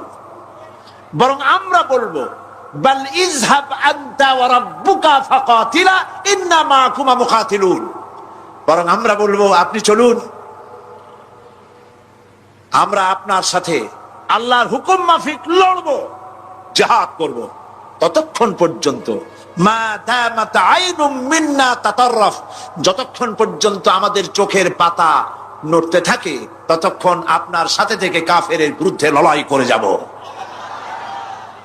জীবনের পরোয়া তারা করেন নাই, জীবনের পরোয়া করেননি। হুজুর সাল্লাল্লাহু আলাইহি ওয়াসাল্লাম দারুণ ভাবে খুশি হয়ে গেলেন। হুজুর হেজিটেট ফিল করছিলেন যে এই সামান্য কিছু লোক, অস্ত্র নাই, পাতি নাই, এতগুলি লোকের বিরুদ্ধে যুদ্ধ করতে যাবে। যুবকের মুখে এই কথা শুনে হুজুর দারুণ খুশি হলেন। আল্লাহর নবী বললেন, কুমু বিনা ইলা জান্নাতিন, জান্নাতুন আরদুহা কারদিস সামাওয়াতি ওয়াল আরদ। ও সাহাবীরা, তোমাদের মনোভাব যখন এই, তোমাদের মানসিকতা যখন এই, চলো আমার সাথে বেহেশতের দিকে, সেই জান্নাতের দিকে যেই জান্নাত আল্লাহর আকাশ আর জমিনের চাইতে অনেক প্রশস্ত। চলো আমার সাথে বেহেশতে, সুবহানাল্লাহ, চলো আমার সাথে জান্নাতে। ফাকামা উমাইর বিন হামাম ওয়া কানা ইয়াকুলুত তামার। হযরত উমাইর নামক একজন যুবক দাঁড়ায় গেলেন এবং তিনি হাতে কতগুলি খোরমা ছিল, সেই খোরমাগুলি তিনি চিবোচ্ছিলেন। রাসূলুল্লাহর বক্তৃতা শুনতেছিলেন আর খোরমা চাবাচ্ছিলেন। খোরমা চাবান, বিচিগুলি ফেলে দেন, এভাবে করতেছেন, হাতে কতগুলো খোরমা। হযরতে উমাইর বলছেন ওয়াকালা বাখ বাখ, অর্থাৎ আয় আযমাহু আয় আহসানাহু, হে রাসূল আপনি কি সুন্দর কথা বললেন। আপনার সাথে লড়াই করতে যাব কাফেরদের বিরুদ্ধে, সেই লড়াই করলে এমন বেহেশত পাবো যে বেহেশত হবে আকাশ আর জমিনের চাইতেও প্রশস্ত। তাহলে ওয়াল্লাহি হাত্তা আকুলাহুন্না ইন্নাহা লাহায়াতুন তাবিলা, তাহলে আমার হাতে যে খোরমাগুলি আছে এই সমস্ত খোরমাগুলি খেতে গেলে কিন্তু অনেক সময় লেগে যাবে। এত সময় বেহেশতে যাওয়ার জন্য আমি তো তর সহ্য করতে পারবো না। ফারামাবিহিন্না, হাতের সব খোরমা ফালাই দিলেন, যুদ্ধে ঝাঁপায় পড়লেন। অনেকক্ষণ কাফেরদের বিরুদ্ধে লড়াই করে হযরত উমাইর শাহাদাত বরণ করলেন। রাসূলুল্লাহ তার লাশের কাছে গিয়ে আঙ্গুল দিয়ে ইশারা করে বললেন, ইন্নাকা মিন আহলিহা। উমাইর, তুমি যেই বেহেশতে যাওয়ার জন্য খোরমাগুলি খাওয়ার সময় পাচ্ছিলে না, তাড়াতাড়ি করে খোরমাগুলি হাত দিয়ে ফেলে দিয়েছিলে, আমি আল্লাহর রাসূল, আমি সাক্ষ্য দিচ্ছি অবশ্যই আল্লাহর সেই জান্নাত তোমার জন্য অবধারিত।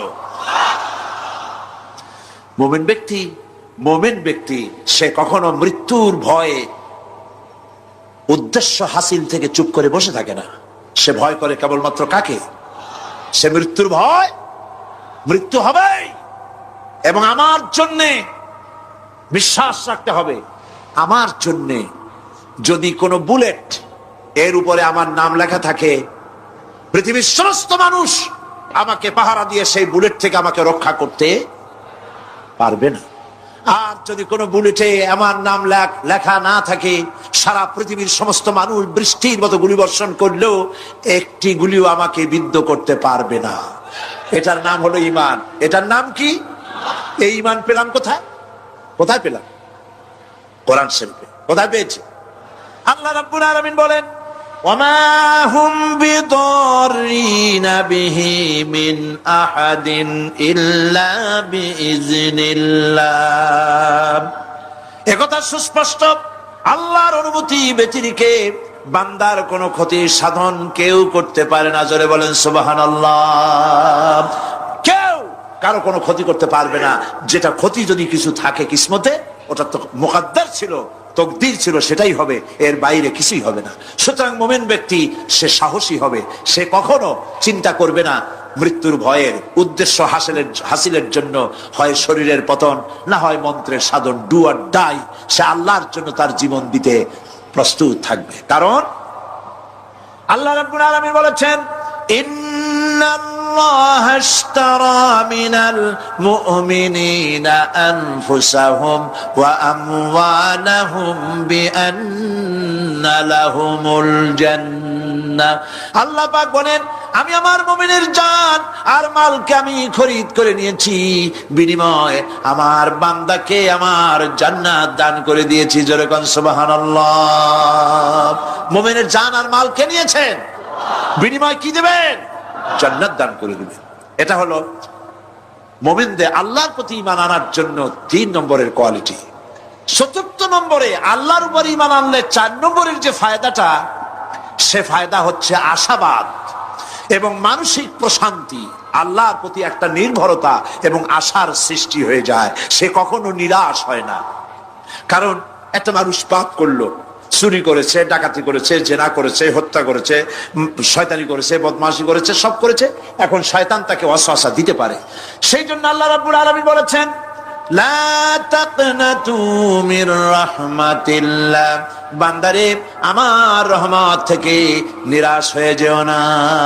ইউসুফ আলাইহিস সালামের জামানিয়া মিশর থেকে রওনা করেছে, গল্প নয়, উপন্যাস নয়। আল্লাহ পাক এই কোরআন শরীফের সূরা ইউসুফে বলেছেন, জামানিয়া মিশর থেকে রওনা করেছেন। কোথায় মিশর আর কোথায় কেনান? কেনানে বসে হযরত ইয়াকুব আলাইহিস সালাম বলছেন, তোমরা যদি আমাকে মতিভ্রম পাগল যদি মনে না করো, তাহলে একটা কথা বলি, আমার নাকে এখন আমি ইউসুফের গন্ধ পেতেছি। তোমরা যদি আমাকে মতিভ্রম না করো, তাহলে আমি বলি আমি কিন্তু ইউসুফের গন্ধ পেতেছি। সুবহানাল্লাহ। হযরত ইউসুফ আলাইহিস সালামের জামা এনে ভাইরা যখন হযরত ইউসুফের চোখের উপরে রেখে দিলেন, হযরত ইয়াকুবের দুটো চোখ সাথে সাথে আল্লাহ ভালো করে দিলেন। ফাসাবরুন জামিল, ধৈর্য ধরো। ইমানদার ব্যক্তি আশার উপরে তার জীবন বাঁচে, কারণ যত বড় বিপদ আসুক না কেন আশ্রয় পাওয়ার একটা জায়গা আছে, তার নাম হলো আল্লাহ। নাম কি? বলেন আল্লাহ। দান করবে আছেন কোন ভাই? লিল্লাহ তাকবীর। কি নাম বাবা? শেখ রশিদুজ্জামান। ও মাবুদ, তোমার একজন প্রিয় বান্দা শেখ রশিদুজ্জামান, আয় আল্লাহ তাআলা 2 নম্বর সিরিয়ালে 1000 টাকা দান লেখাই দিলেন। মাবুদ, মেহেরবানি করে দানকে কবুল করে নাও, মনে আশা পূর্ণ করে দাও। আয় আল্লাহ তাআলা নেক আমল দিয়ে তুমি আমলনামা পরিপূর্ণ করে দাও। ও মাবুদ রে, আবু বকর, ওমর, ওসমান, আলী এদের সঙ্গে ওনাকে জান্নাতের মেহমান হওয়ার তৌফিক তুমি দেয়া দাও। প্রিয় ভাইরা, আমার বাবাজিরা, 3 নম্বর সিরিয়ালে আল্লাহর কোন প্রেমিক, জান্নাতের কোন প্রেমিক মেহেরবানি করে চলে আসুন। ওই যে একজন মুরব্বি হাত তুলেছে, কি নাম বাবা? জি, আবুল কালাম। কত? 1000। এই কাগজ কলম নিয়ে ওই ভিতরে যাও, ভিতরে যাও। লিল্লাহ তাকবীর, আল্লাহুম্মা আমিন। ও রব্বুল আলামিন, তোমার একজন প্রিয় বান্দা আবুল কালাম, আয় আল্লাহ তাআলা 3 নম্বর সিরিয়ালে 1000 টাকা লেখায় দিয়েছেন। ও মাবুদের দানকে তুমি কবুল করে নাও, মনে আশা পূর্ণ করে দাও, বালা মুসিবত থেকে আল্লাহ মুক্তি দিয়ে দাও। আত্মীয় স্বজন যারা দুনিয়ায় নাই, আয় আল্লাহ গো, তোমার রহমতের জগতে তাদের জন্য জান্নাতের চাদর বিছায়া দাও। ওয়া মিন ওয়ারাইহিম বারযাখুন ইলা ইয়াউমি ইউবআসুন।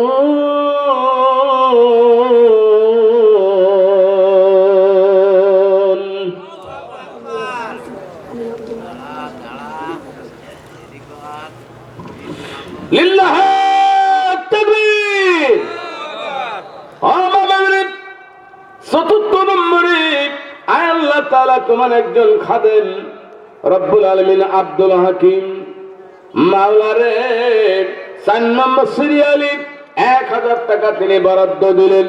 রব্বুল আলামিন দানকে তুমি কবুল করে নাও, কিয়ামতের দিন বিশ্ববাসী নসিব আমার তৌফিক দিয়ে দাও, আমিন। প্রিয় বন্ধুরা আমার, কি নাম?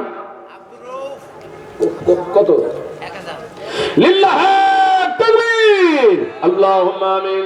ও মাবুদ রে, 5 নম্বরে তোমার একজন প্রিয় বান্দা আব্দুর রউফ নামে 1000 টাকা দান করে দিলেন। রব্বুল আলামিন দানকে তুমি কবুল করে নাও, আয় আল্লাহ তাআলা পরিবারের প্রতি রহম করে দাও। মাবুদ রে, বিপদ আপদ থেকে তুমি দূরীভূত করে দাও, জানমালের নিরাপত্তা তুমি দিয়ে দাও। আত্মীয় স্বজন যারা অন্ধকার কবরে চলে গেল, আল্লাহ গো, তোমার জান্নাতের মেহমান হবার তৌফিক দিয়ে দাও। প্রিয় ভাইরা, আমার বাবা যারা 6 নম্বর সিরিয়ালে আল্লাহর কোন প্রিয় বান্দা, কি নাম? আব্দুল সুবহান। কত? 1000। লিল্লাহ তাকবীর। রব্বুল আলামিন 6 নম্বর সিরিয়ালে আব্দুল সুবহান, আয় আল্লাহ তাআলা 1000 টাকা দান করে দিলেন। রব্বুল আলামিন দানকে কবুল করে নাও, জানমালি বরকত দিয়ে দাও, বালা মুসিবত থেকে তুমি বিদায় করে দাও। রব্বুল আলামিন মনাশা পূর্ণ করে দাও। কিয়ামতের দিন আল্লাহ আরশের ডাইনে ছায়ার নিচে তুমি জায়গা বরাদ্দ দিয়ে দাও। প্রিয় ভাইরা, আমার বাবাজেরা, 7 নম্বর সিরিয়ালে আল্লাহর কোন প্রিয় বান্দা বলেন? লিল্লাহ তাকবীর। রব্বুল আলামিন আল্লাহ তাআলা মুহাম্মদ রাসূল মাবুদ গো 7 নম্বর সিরিয়ালে 1000 টাকা নগদ দান করে দিলেন। মেহেরবানি করে দানকে তুমি কবুল মঞ্জুর করে নাও, মাবুদের মনসা পূর্ণ করে দাও। কিয়ামতের দিন মুসিবতের সময় আল্লাহ তোমার বিশ্বরে সুবারি নসিব আর তৌফিক তুমি দেয়া দাও। প্রিয় ভাইরা, বাবাজি, 8 নম্বর সিরিয়ালে একটুখানি মেহেরবানি করে কেউ নাম বলুন। আমার প্রিয় বন্ধু, এমন একটু সময় চলে আসবে যেই সময় দান করতে চাইবেন, কিন্তু ওই সময় আল্লাহ পাকের দরবারে আপনার দান তার নেওয়া হবে না। কবুল করা হবে না। এই জন্য আজকে যারা দান করতে পারবেন এই কোরআনের মাদ্রাসায়, এই হাফিজা মাদ্রাসায়, এতিমখানায় এতিমদের জন্য আপনার জীবন ধন্য হয়ে যাবে। কারণ এই দানটা আপনার জীবনের শেষ দান হতে পারে। আপনি আগামীকাল বেঁচে থাকবেন আবার দান করবেন এমন গ্যারান্টি কিন্তু কারোর কাছে নাই। ও বন্ধুরে, এই জন্য আজকে আপনার আর্থিক অবস্থা ভালো, আগামীকাল আল্লাহ পাক আপনাকে পথে বসাইতে পারে, রাস্তায় বসাইতে পারে, পারবে কিনা? প্রিয় বন্ধুগণ আমার, এই জন্য আল্লাহ তাআলা লিল্লাহ তাকবীর।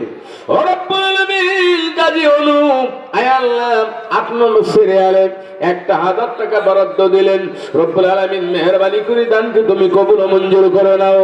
রব্বুল আলামিন কিয়ামতের দিন সামনের দিক থেকে ডান হাতে আমলনামা পাওয়ার ব্যবস্থা তুমি তার জন্য করে দাও, আমিন। প্রিয় বন্ধুরা আমার, 9 নম্বর সিরিয়ালে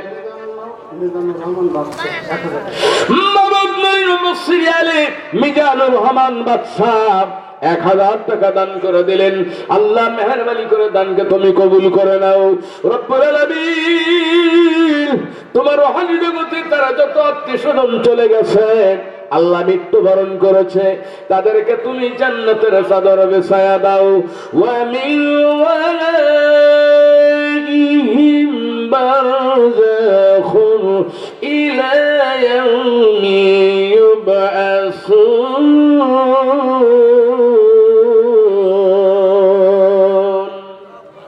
আনারুল ইসলাম আমাদের প্রতিষ্ঠানে ওনাদের জমি দান করেছে।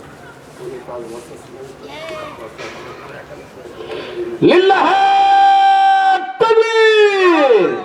10 নম্বর সিরিয়াল পূর্ণ করে দিলেন মোহাম্মদ আনারুল ইসলাম, জমিদাতা, 5 বস্তা সিমেন্ট। তবে আপনারা একটু দাবি করবেন, আপনারা বুঝদার মানুষ, জ্ঞানী মানুষ, বোঝেন। কারণ যারা আপনার জমি জায়গা দান করে ওনারা দাতা গোষ্ঠী, বিভিন্ন সময় তো ওনারাই বেশি বেশি দিয়ে থাকে। তারপরে দাবির জায়গা তো ওইটা, ওনারা যদি না দেন আমরা যাবো কার কাছে? কথা বলেন ঠিক না ঠিক? এই জন্য 5 বস্তা আনারুল ভাই চলবে না। একটু দাবি তাদের কাছে আমাদের আছে, জোরে বলেন আছে না নাই? জোরে বলেন আছে না নাই? কয় বস্তা নেওয়া যাবে? 10 সবাই বলেন। 10 বস্তা 10। আনারুল ভাই কই? উনি ভাই ওটা না তো আনারুল ভাই কই? ও ভাই 10 বস্তা আমার ওখানে দিয়েছিল। হ্যাঁ, লিল্লাহ তাকবীর। একটু হাত তুলে দোয়া করে আল্লাহুম্মা আমিন। রব্বুল আলামিন, আল্লাহ তাআলা আনারুল ভাইদের জায়গার পরে আজকের এই কোরআনের মাদ্রাসা, রব্বুল আলামিন আল্লাহ বিভিন্ন সময় এমনি তো অনেক দান সদকা তারা করে থাকেন। ও মামুদ্রি, আজকেও তিনি 10 বস্তা সিমেন্ট মাটি দান করলেন। রব্বুল আলামিন আনারুল ভাইয়ের পক্ষ থেকে আল্লাহ গোটা পরিবার পরিজনের তরফ থেকে দানকে তুমি কবুল করে নাও। রব্বুল আলামিন জায়গার পরে কোরআনের মাদ্রাসা হওয়ার কারণে, বিভিন্ন সময় দান সৎকার কারণে, আজকের 10 বস্তা সিমেন্ট মাটি দানের কারণে আয় আল্লাহ তাআলা তার মনের আশাগুলো পূর্ণ করে দাও। পরিবার পরিজনের প্রতি তোমার আসমান থেকে রহমত নাজিল করে দাও। মাবাদরি আল্লাহ তার আত্মীয়স্বজন যারা মৃত্যুবরণ করে তোমার রহনি জগতে চলে গেল, রব্বুল আলামিন আল্লাহ তাদের জন্য তোমার রহনি জগতে জান্নাতের চাদর বিছায়া দাও। প্রিয় ভাইরা আমার, বাবাজি মুস্তাফিজুর রহমান 1000 টাকা বরাদ্দ করে দিলেন। আল্লাহ দানকে কবুল করে নাও। সামনের দিক থেকে আমলনামা ডান হাতে পাওয়ার ব্যবস্থা তুমি করে দাও।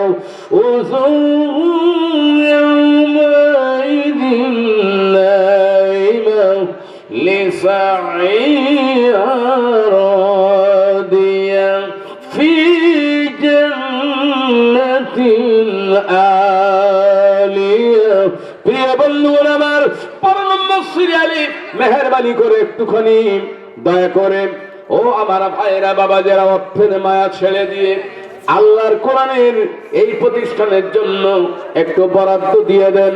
ইয়াতিমদের দিকে তাকায়া একটু দানের কথা বলে যান। মা বোনদেরকে আহ্বান করবো, আমার আম্মা জানেরা, আপনারা আপনাদের মহিলা প্যান্ডেলের মধ্যে আপনার শপিং ব্যাগে করে, অন্যায় করে, চাদর করে টাকাগুলি তুলতে শুরু করে দেন। মা বোনেরা, আপনাদের অনেকেরই জনম দুঃখিনী মাও দুনিয়ায় নাই, আব্বা দুনিয়ায় নাই, নানা নানি, দাদা দাদি, শ্বশুর শাশুড়ি, আত্মীয় স্বজন দুনিয়ায় নাই। ও আমার আম্মা জানেরা, তাদের জন্য, তাদের রোহের মাগফিরাতের জন্য দান করে দাও। তাদের রোহের মাগফিরাতের জন্য ধান দিতে পারো, বালি লেখাই দিতে পারো, সিমেন্ট লেখাই দিতে পারো। লিল্লাহ তাকবীর। রব্বুল আলামিন আব্দুস সুবহান। ও মাবুদ রে, 13 নম্বর সিরিয়ালে আল্লাহ তাআলা 1000 টাকা বরাদ্দ দিলেন। রব্বুল আলামিন দানকে তুমি কবুল মঞ্জুর করে নাও। মাবুদ রে, ঈমান নিয়ে কবরে যাওয়ার তৌফিক দিয়ে দাও। আয় আল্লাহ তাআলা, ঈমানের কালিমা পড়ে ঈমান নিয়ে যেন মরতে পারে এমন তৌফিক দিয়ে দাও, আমিন। আমার আম্মা জানেরা, এই জন্য মেহেরবানি করে আপনারা তাড়াতাড়ি টাকাগুলি আপনাদের মহিলা প্যান্ডেলের মধ্য থেকে উঠাইয়া এবং সিমেন্ট, ইট, বালি, ধান, রড এইগুলি লিখে ওই কাগজগুলি আমাদের স্টেজ বরাবর পাঠাইয়া দেন। ভাইরা আমার, বাবাজিরাম, 5টা কেজি রড আমি একটু দাবি করলাম, আমি এইটা বাড়ি নিয়ে যাব না। কোরআনের মাদ্রাসার জন্য সর্বপ্রথমে 5টা কেজি রড, বেশি চাই নাই, 5টা কেজি রড যিনি দিয়ে এই কোরআনের মাদ্রাসার ফাউন্ডেশন মজবুত করে দিবেন। আমার বিশ্ব নবীজি বলেছে, জান্নাতের মধ্যে আপনার জন্য জান্নাতের ঘর, তার ফাউন্ডেশন আল্লাহ তাআলা তৈরি করে দিবেন।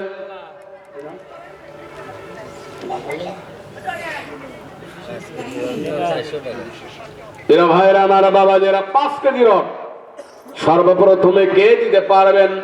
দেখুন, 5 কেজি রড। প্রিয় ভাইরে, আমি আপনাদের কাছে দাবি করেছিলাম 1 কাটলে বালি। লিল্লাহ তাকবীর। রব্বুল আলামিন দালারুল মাবুদের 14 নম্বর সিরিয়ালে 2 বস্তা সিমেন্ট মাটি লেখায় দিলেন। আল্লাহ গো, তুমি তাকায় দেখো মাবুদ, তোমার কোরআনের প্রতি মহব্বত। আয় আল্লাহ তাআলা, দেলোয়ার ভাইয়ের এই দানকে তুমি কবুল ও মঞ্জুর করে নিয়ে নাও। রব্বুল আলামিন বালা মুসিবত থেকে তুমি হেফাজত করে দাও। আয় আল্লাহ তাআলা, কিয়ামতের দিন মুসিবতের সময় ডান হাতের সামনের দিক থেকে আমলনামা পাবার ব্যবস্থা তুমি ভাইয়ের জন্য করে দাও। প্রিয় বন্ধুরা আমার, মেহেরবানি করে চলে আসুন। নদীর একুল ভাঙে অকুল গড়ে, এই তো নদীর খেলা। সকালবেলা আমির রে থুই, ফকির সন্ধ্যাবেলা। মা বোনদের কাছে লোক পাঠিয়ে দেন। প্রিয় বন্ধুরা আমার, ভাইরা বাবাদেরা, হাদিস শরীফের ভিতরে আসছে, আপনি যখন অর্থ সম্পদ সঞ্চয় করে রাখবেন রে বন্ধু, আপনারা চিন্তা করে দেখেন, বাস্তব কথা, আপনি অর্থ সম্পদ দান করবেন না এই কারণে, আমি যদি দান করি আমার অর্থ কমে যেতে পারে, আমার পরিবার পরিজনের জন্য কষ্ট হবে। ও বন্ধুরে, আপনি যে পরিবার পরিজনের জন্য আপনার সম্পদ গুলি রেখে যাবেন, যুগ যুগ ধরে ওই সম্পদ তারা ভোগ করবে, কিন্তু আপনি যখন মারা যাবেন কবরের ভিতরে আপনি লাশে পরিণত হয়ে যাবেন, কঙ্কালে পরিণত হয়ে যাবেন, এমনকি মাটির সঙ্গে মিশে যাবে। দুনিয়ার আরাম আয়েশে তারা ব্যস্ত থাকবে, একদিনের জন্য আপনার কবরের পাশে দাঁড়িয়ে দোয়া পর্যন্ত করা তারা প্রয়োজন মনে করবে না। কথা বলেন ঠিক না ঠিক? প্রিয় ভাইরা বাবাদেরা, এই জন্য কিয়ামতের দিন আল্লাহ পাক আমলনামা দিবেন।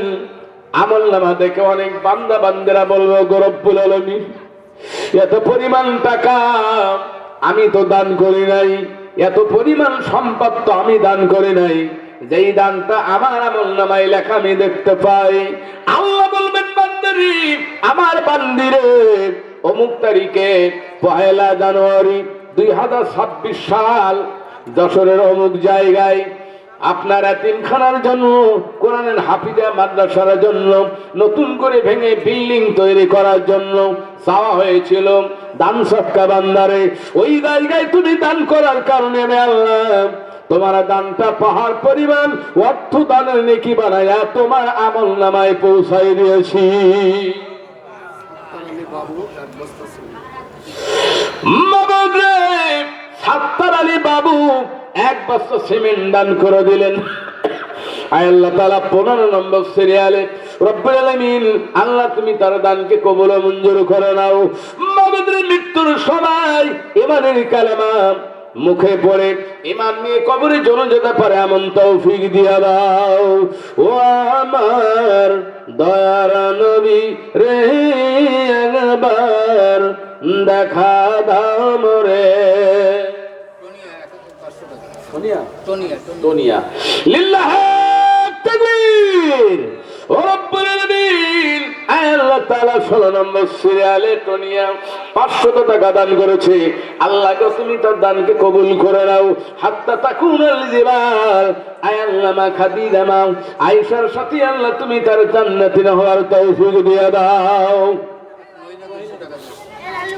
রব্বুল আলামিন জনৈকা মহিলা আমার আম্মা জান 200 টাকা দান করেছে। আল্লাহ দানকে তুমি কবুল করে নাও। পান্ন ভাই 200 টাকা দিলেন। আল্লাহ দানকে তুমি কবুল ও মঞ্জুর করে নিয়ে নাও। বাবা রে, আজকে বৃহস্পতিবার রাত্র, আগামীকাল সকালবেলা জমা। রব্বুল আলামিন, আয় আল্লাহ তাআলা বৃহস্পতিবার রাতে, জুমার আগের রাতে এই আপনার এই সময় দান করলে দান কবুল হয়ে যায়, আমল করলে বেশি পরিমাণে নেকি পাওয়া যায়। বাবা রে, এই উত্তম সময় যারা দান দিচ্ছে, আয় আল্লাহ